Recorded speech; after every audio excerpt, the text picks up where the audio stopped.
راكب اللي باشترى لي من الشركة جديد، ما خذت الا اسمي مسجل بملكيته، فيه من لون السحابة ومن لون الجليد، وبين الالوان البقية فرض شخصيته، الرمل ما له وصيف ولا حوله نديد، انشد اللي في الصحاري قطع خصيته، فزته فزت برهدي من عيال البرد، انتهى في واجب الضيف ساعة جيته، ولي العد البدو خص في وقت الشديد، لا بدا كل بدوي يسوق رعيته، وشوفه يبان بجاه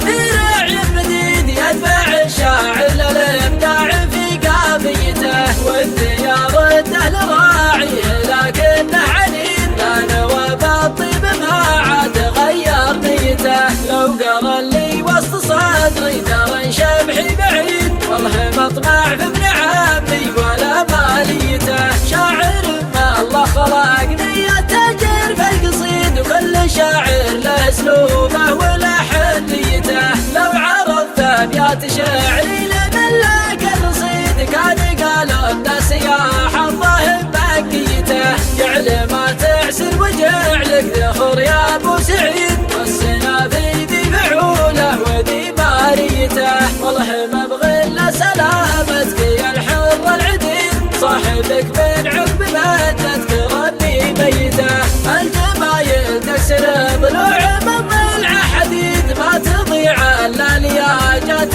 ناس ميته، سجلوها وانشروها مع ساع البريد، والله الناموت ماسك من عانيته، شاصي كل التغاريز يجحدها جحيد، انشد اللي في الصحاري قطع خصيته، ما هو بموت الرخاوي ولا مركب بليد، كل ما يضرب بطبه عفس نفسيته، مركب اللي لا سرى الليل في الرمله وحيد، ما تفكر في المجلان وحدانيته، يوم تليته مسيان ردمت النشيد، من هجوس الشاعر اللي على عفويته، من هجوس الشاعر اللي على عفويته.